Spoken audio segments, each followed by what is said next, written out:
Yo sigo acostándome y despertando con la incertidumbre de saber qué es lo que pasó con ella, porque mi hija desapareció a unos pasos de mi casa. A mediados de febrero del 2018 se vio por última vez con vida Fernanda Maciel, una joven de tan solo 21 años que esperaba su primer hijo. Desde entonces su búsqueda conmocionó al país entero, impulsando a su familia hasta el día de hoy a buscar justicia. ¿Cómo estás, Luis? Bien, ¿y tú, Alejandra, cómo estás? Aquí estamos en medio de un proceso que se demoró bastante tiempo, pero que ha ido avanzando con el correr de los días. A ver, llevamos 4 o 5 años aproximadamente, ni siquiera desde el juicio, desde la desaparición de Fernanda, desde ese 10 de febrero que tú comentabas recién, cuando se inicia la búsqueda de una persona que prácticamente había desaparecido de la faz de la tierra. Como que de un día para otro, Fernanda Maciel desapareció y nadie sabía nada de ella. Lo primero que ocurre ese día 10 de febrero, Fernanda, en la mañana, durante ese día sábado, ella tuvo distintas actividades con un amigo, sale a hacerse pestañas, incluso va a comer churrasco, que es lo que él también comentaba en su declaración. Después ella llega a su casa y le había pedido a su mamá, Paola Correa, que le hiciera porotos. Porotos con pilco. Porotos con pilco, era un antojo que tenía del embarazo. Y este amigo, Felipe Rojas, más de 10 años de amistad, él ya vivía en esa casa cuando Fernanda y su familia llegan a vivir ahí. Esta casa dividida por una pandereta y una palmera que a él le servía para ir trepándose y así hablar. Ella simplemente abría la puerta de su dormitorio y salía al antejardín y hablaba directamente con él. Estaban muy fácil conectados. Ellos eran muy amigos, muy cercanos. Entonces, no era de extrañar que Fernanda pudiera salir a juntarse con él. Él le envía estos mensajes. La familia, eso sí, como después de la investigación se pierde el teléfono, muchas situaciones, no sabía esto de Felipe. Pero también era habitual que Fernanda saliera. Tenía un embarazo de 7 meses, pero ella salía o con su pololo Luis Petersen, o salía con sus amigas, o con este amigo que la acompañó a hacerse las pestañas, creo las uñas, fue a manicure, cosas así. Entonces era una situación que no era extraña que ella pudiera salir en la tarde, pero lo extraño fue que ella no volviera. Nadie sabía que ella se iba a ir a juntar con Felipe ese día a la bodega. Solamente sabía una persona que Felipe con Fernanda se iban a juntar a la bodega, que es este amigo Nicolás, que es amigo de ambos, que también lo invitaron ese día a la bodega, pero él no fue. Claro, él no va a la bodega. Y cuando se toman las declaraciones, Nicolás de inmediato pasa a ser un punto clave, porque él, Felipe y Fernanda eran los únicos que sabían de esta junta, que era una junta trivial. Se iban a juntar como se habían juntado otras veces. Claro, Fernanda no vuelve. Después de eso, Felipe declara, en las primeras declaraciones que él le toman como testigo, él dice que Fernanda no llegó. Entonces ya empiezan a ver cosas que no calzaban. Y me acuerdo que llega Luis Petersen, y lo primero que nos dice, que es un hecho no menor, es: nadie nos está tomando en cuenta. Y Rafa Cavada le dice, esto me lo contó Rafa hace muy poco, me dice que le había comentado, no le digas nada o no te tires contra las policías, habla por la fiscalía, porque la fiscalía es la que tiene que apurar a Carabineros y a la PDI, que cualquiera de los dos que tuviera en ese caso la investigación. Y ahí Luis Petersen comienza a venir a nuestro canal, a aparecer en los medios, y hacemos nosotros, me acuerdo, el día jueves, miércoles o jueves, no recuerdo muy bien, el primer móvil de la desaparición de Fernanda. Me gustaría, Lucho, hacer un poco hincapié en una situación que yo creo que es súper importante mencionarlo. Acá estamos hablando de Fernanda Maciel no porque ella haya querido que su nombre, que su familia, que su historia acaparara titulares o noticiarios, etc. A mí me encantaría no tener que estar hablando de Fernanda Maciel, que se conocieran cosas de su vida personal, pero ella es una víctima en todo esto y por eso es importante que esto se haga con mucho respeto, como lo hemos estado haciendo nosotros durante todo el tiempo que hemos cubierto el caso. Vamos a la bodega, Lucho. Claro. ¿Cuántas veces nos hemos estado reporteando en ese fuera lugar? De la bodega, nunca hemos podido entrar. Bueno, y ahí Fernanda con Felipe se reúnen a fumar marihuana. Fernanda tenía algunas peleas a veces con la mamá, justamente por este tema. Por Fernanda, el consumo de marihuana. Embarazada, y a la mamá no le gustaba, entonces por eso ese día también habían decidido ir a la bodega. Idea que fue de Fernanda, porque para que la mamá no generaron conflicto de que por qué estaba fumando marihuana, ella misma le dice, vamos a la bodega. Pero esta era la primera vez que Fernanda entraba a la bodega. Y las cámaras de seguridad fueron claves para establecer, porque está la primera cámara de seguridad que es justamente del terreno donde vive la familia de Fernanda, que es cuando la capta a ella cruzando la calle simplemente. Esa cámara es la cámara que más se masificó en los medios de comunicación. Al principio, Fue sí. la primera, que es donde Fernanda sale de su casa y cruza por la calle Puntiagudo. Ella vivía en calle Puntiagudo, cruza la calle Puntiagudo para seguir por calle Yaima. Que se forma como una especie de T. Puntiagudo Yaima. es perpendicular con Yaima. Sí. Claro. Y ahí es que la mamá de Fernanda, también en sus propios relatos nos ha contado en muchas oportunidades, que cuando Fernanda sale de la casa, ella generalmente miraba hacia dónde iba. Y ahí el detalle de Paola es que Fernanda, ella la ve cruzar la calle, la mira entre medio de este espacio que quedaba, y Fernanda en un momento se da vuelta, la mira hacia atrás, y ella se corre para que Fernanda no viera que la estaba viendo. Claro. Si analizamos el tema de las cámaras, que fue durante mucho tiempo preocupación, está esta primera cámara que es la de la casa de Fernanda, en calle Puntiagudo. Después hay otra cámara que nosotros le denominábamos el portón verde, porque está sobre un portón verde. Que es una fábrica. Es una tornería. Y sobre esa cámara se ve que Fernanda camina por, la imagen está en el lado superior derecho, ella camina desde la parte inferior hasta la parte superior de la pantalla. Y ahí hay unas ramas, y esas ramas tapan la visión. Entonces, se le veía a Fernanda caminando por ahí, pero después de eso... En dirección a la bodega. En dirección hacia la bodega, que sería en dirección a calle Cordillera de los Andes, por Yaima. Y después de eso, como las ramas tapan, no se sabe dónde queda Fernanda, porque Fernanda se pierde en la imagen después.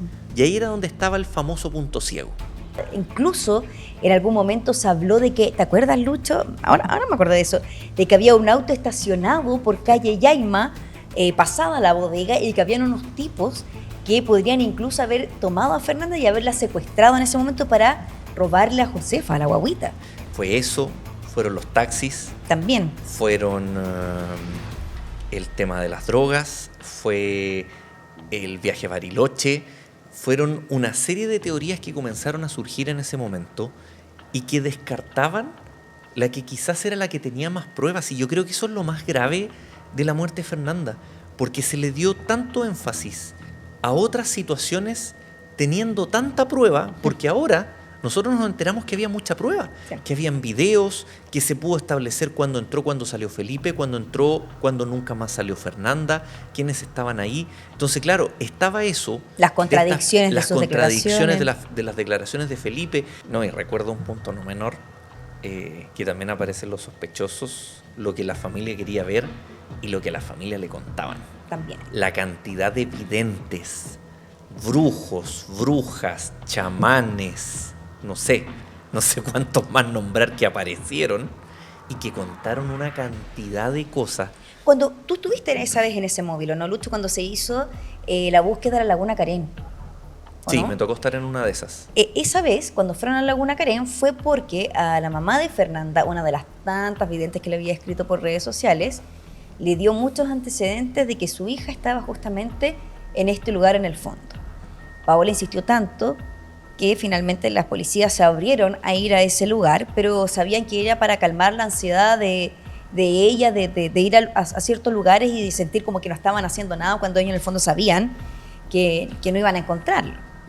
Y en otra oportunidad, Luis Petersen creo que gastó cerca de 300.000 pesos en velas blancas, que le hizo comprar la psíquica de Chimbarón, que se contactó con él y le dijo que tenía que encender velas blancas y que lo tenía que ir a ver a él, y él viajó incluso a verla. Apareció otro que estaba en la quebrada de Macul, que También. Paola lo fue a ver a su casa, que el tipo le escribía, la llamaba, le dijo que tenía información, y que también hay que contextualizarse un poco en el momento que viven las familias en ese momento. Sí, o sea, en ese instante, las familias se aferran a todo lo que llegue en el momento de una desaparición.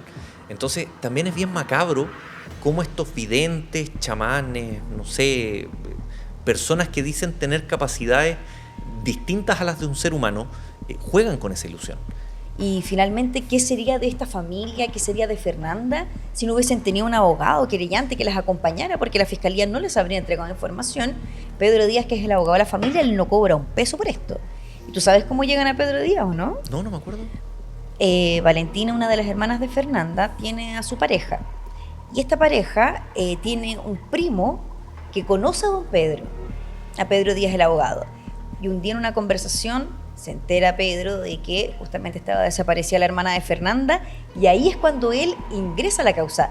Pedro Díaz, que su especialidad tampoco no es el área penal. No es el derecho penal, no, para nada. No es él es especialista en temas de familia, según Claro. entiendo.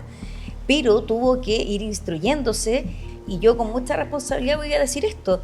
Yo creo que tal vez el caso de Fernanda se habría cerrado sin pruebas porque no se habría seguido buscando. ¿Por qué? Por el tema de que ya se ha hablado muchas veces de que hay un tema social. Un sesgo. Hay un sesgo social, social. en este tipo de cosas. Entonces, una cabra de Conchalí que tal vez es joven, que le gustaba salir, el problema de eso, porque no se le puede buscar. ¿Cuántas Fernandas más hay? Ese fue un tema que nosotros lo conversamos mucho, Sí. de los antecedentes de Fernanda, la vida privada de Fernanda, cómo eso influyó en las negligencias que tuvo el propio Ministerio Público al momento de investigar su desaparición. O Lucho, incluso no es cosas que se hicieron mal, cosas que simplemente no se hicieron. Que eso es el absurdo. Yo creo que también por una parte el caso de Fernanda tomó tanta relevancia porque dejó en evidencia la mala forma de operar que tuvo en este caso la Fiscalía, con una fiscal que en medio de este proceso fue promovida a fiscal jefe de género y violencia intrafamiliar, cosa que a mí no me deja de sorprender. Habiendo conocido el proceso, nos dimos cuenta que había inconsistencias en las declaraciones desde el principio. Con Felipe, su actuar, cuando estuvo con Luis, cuando le tira unos piropos a Paola también. Entonces, la investigación podía ir para allá. Y eso también, ¿en qué lo demuestra? El informe de la Policía de Investigaciones de mayo del 2018, donde no acredita, pero establece a Felipe como el principal sospechoso. Y ese informe, la Fiscalía no lo toma en cuenta. Y en esta historia, Ale, sabemos que es la desaparición de una persona y que también afecta a muchas personas más, que son su familia, su entorno cercano, pero también hubo personajes acá, quienes aparecieron mucho, quienes fueron quizás la bandera en la desaparición de Fernanda. Si pudiéramos empezar como a ver quiénes eran, yo creo que hay alguien aquí que tiene un punto bien clave, que es Luis Petersen. Luis Petersen siempre tuvo encima a la policía, a la opinión pública, a los medios, porque siempre estaba, y yo creo que para la policía también, hasta determinados momentos, la duda si podía haber sido él. Es que siempre cuando hay una desaparición de una mujer o una muerte poco clara, la pareja es principalmente una de las sospechosas primero, sea Siempre. o no sea culpable, siempre es sospechoso. Pero yo creo que también este caso, además de todos los errores que tuvo la justicia, la fiscalía en la investigación, también toma tanto interés público porque finalmente el desarrollo era, guardando las proporciones, que esta es la realidad, hay un dolor, pero tenía cortes casi que cinematográficos, porque todos los días iban apareciendo cosas nuevas. Las personas que formaron parte de la vida de Fernanda, como Luis Petersen, etcétera, tenían muchos sí, como rasgos de personalidad que eran bien llamativos, y los medios fueron muy crueles con Luis, porque Sí, hubo momentos complicados para él. sí, porque muchos cuestionaban que él, taxista, entonces cuestionaban su nivel de ingresos versus muchos de los bienes que él tenía, porque él abrió las puertas de su casa, mostró la casa que estaban haciendo. Mostró su baño. Sí, entonces... ¿Por qué digo su baño? Porque el baño tenía el baño Luis Petersen era un baño con unas características bien especiales, con jacuzzi, que él Sí. así lo había querido hacer. Bien estrafalarios, y Luis también hay Claro. como de gusto bien estrafalarios y cosas así. Entonces, muchos cuestionaron eso, así cómo tiene eso si es Si él es taxista. claro. Peter, ¿te acuerdas tú cuando el Peter, porque finalmente tú le estás Para todo el mundo quedó como Peter. El Peter, cuando fueron a hacer el allanamiento a su casa. Es que eso te iba a comentar, que es uno de los episodios que quizás la gente no sabe. Cuando hay un momento donde la fiscalía decide ya comenzar a literalmente atacar lugares. Va a la bodega, hace una... No, antes de la bodega, porque fue el día siguiente. El día antes de excavar en la bodega, cuando entraron funestamente los topos y no encontraron nada, van a la casa de Luis Petersen. Y la casa de Luis Petersen era como una... Yo entré al otro día de esa casa. Era una guerra civil. O sea, le destruyeron todo. Parte importante de lo que él recién había remodelado. Y ahí destruyen prácticamente todo eso, buscando evidencias, pruebas en los alcantarillados. Le destruyeron el piso, el piso, jacuzzi que tú el mencionaste, jacuzzi, también lo rompieron. Todo eso lo rompieron. La pared del baño que rodeaba el jacuzzi. Y lo que nosotros supimos de esa oportunidad es que mientras estabas en medio de esta diligencia, Luis Petersen le ofrece completo a todos los investigadores. Él le pide al fiscal, porque creo que no estaba la fiscal, no sé si estaba, y de inmediato dice, ¿pero qué quiere? No, dice algo para ir a comer, algo así, y lo acompañan funcionarios para asegurarse que va a ir a comprar, y él va, compra pan, compra vienesas, compra tomate, palta, y le hace completo a toda la gente que estaba ahí. A mí uno de los investigadores me dice, después de que no encontramos nada, una de las personas que estuvo en esa diligencia me dice, después que no encontramos nada y que Peter no hace completo, ahí como que dijimos, ya no. O sea, este gallo no tiene nada que ver en esto. Por eso también es como un personaje, Claro. porque él llega y las lanza, las cosas que siempre quiere decir. Pero él logró establecer algún tipo de relación que no existía antes de la desaparición de Fernanda con la mamá, con Paola. Claro. Paola es de una mujer de un carácter muy fuerte. Y Luis tampoco no compartía tanto con la familia Y de habían Fernanda. tenido algunos problemas también, Sí. incluso, durante el pololeo de Fernanda. Porque aparte él era muy mayor para Fernanda. Claro. Paola prácticamente, que lo conversamos recién, se transforma en la María Teresa Jones del año 2018-2019.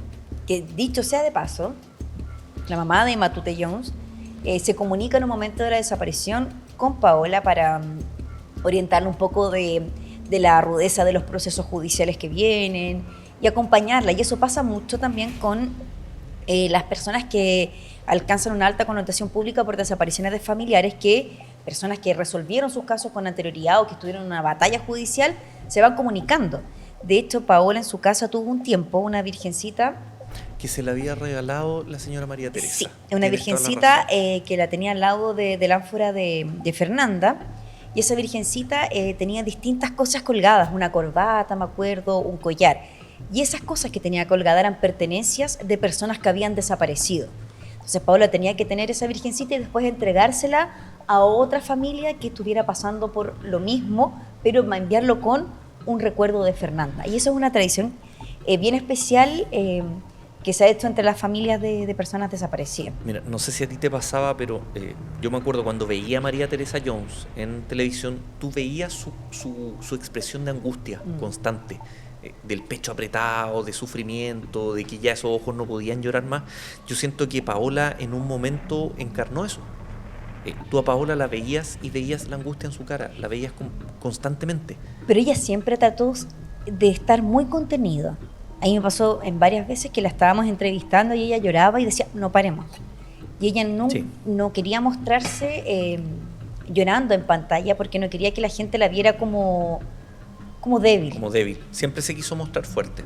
A pesar de que cuando las cámaras se apagaban, ella podía estar llorando a mar y que incluso, bueno, porque la gente cree que puede opinar de todo muchas veces y sin conocer a la persona, le llegaban críticas por esa reacción de que esperaban que no lloraba. que no ¿Te acuerdas? lloraba. Era muy habitual. Y la que criticaban decían, por eso. Sí, que decían que no lloraba, que no se emocionaba. Casi como si no le importara. Me acuerdo importara. mucho de eso, mucha crítica de esa situación y que Paola también las asumía. Me acuerdo que varias veces en cámara dijo eso. O sea, si yo no lloro es porque yo lloro en mi intimidad. Y me acuerdo muchas veces que terminamos móviles o entrevistas y Paola se desplomaba. Y que Felipe y su familia se comunicaba con ella. Sí, le preguntaban por Fernanda. Me acuerdo un día que Paola en su casa nos dice, mira, y nos muestra unos mensajes de la mamá de Felipe e incluso unas fotos de Felipe. Paola tenía muy buena relación con la mamá de Felipe, conversaban mucho, la mamá de Felipe vendía comida y ella le compraba habitualmente los fines de semana. Y un día me dice, mira lo que me muestran. Y me manda un video donde Felipe está como echando unas tallas, o era una foto, y Felipe estaba bailando y le mandan un audio. Y la mamá le decía... Como invitándola, parece, le ¿no? dice, estoy sola, vente para acá, una cosa así. Y aquí nos tomamos algo porque yo estoy sola y hacemos un carrete, una cuestión. Y Paola me muestra eso y me dice, pero mira, cuando ya estaba la duda, y ellos más que duda ya tenían la certeza de que Felipe algo tenía que ver en esto. Y Paola tuvo que convivir por lo menos un año con esa situación. Sí, casi un año tuvo que vivir con esa situación. Pero quien ha sido también un apoyo importante para ella ha sido su hija Valentina, que es su hija mayor y hermana directa de de Fernanda y que Valentina, a mí me llama mucho la atención la fortaleza de Valentina. Tengo que transparentar algo, a mí al principio me daba mucho miedo Valentina, porque realmente tiene una personalidad muy fuerte, entonces Sí. como que si ella tiene algo que decirte, ella te lo va a decir.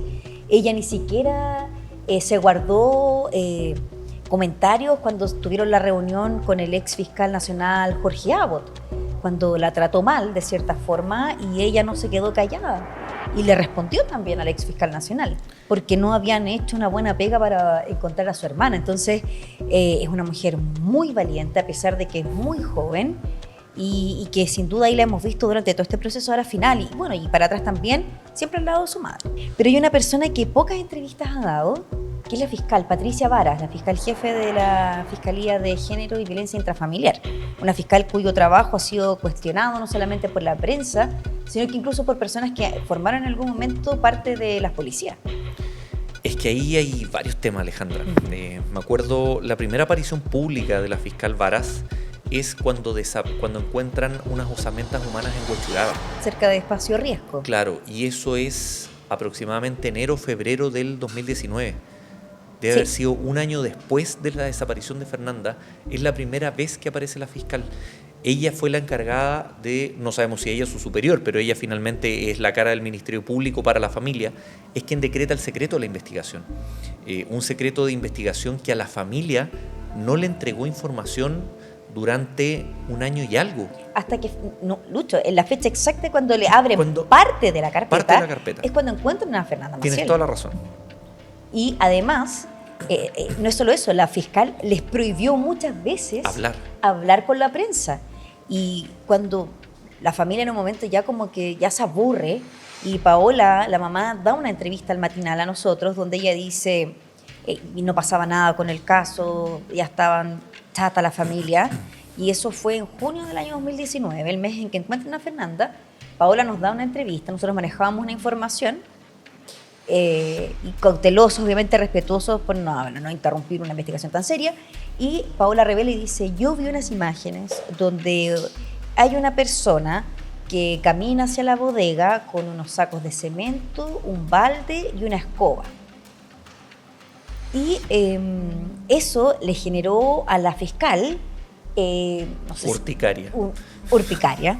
Y ese mismo día la entrevista se emite, no sé, a las 11 de la mañana, a la 1 de la tarde, Paola estaba ya en la fiscalía porque había sido citada por la fiscal, que le había prohibido hablar con los medios. Es que ahí estaba ese juego, porque Pero finalmente... 2 semanas después, ¿qué es lo que pasa? Encuentran el cuerpo Encuentran de el cuerpo de Fernanda. Fernanda. Porque esa entrevista empujó también a una testigo clave a dar esos antecedentes. Claro, y ese juego, finalmente, porque la fiscal por un lado te puede decir, claro, no hables porque entorpeces la investigación, pero también le facilitas el trabajo a ella, porque no tenías la presión mediática. Sí. Entonces finalmente eso derivó en que Paola tuviera que tomar la bandera, tuviera que dar esa declaración y terminar finalmente con ese proceso que ella misma nos dijo en una entrevista. Para mí todos los días son el 10 de febrero. Y eso es lo que permitió que Paola pudiera apurar en parte la investigación y así por fin encontrar a su hijo.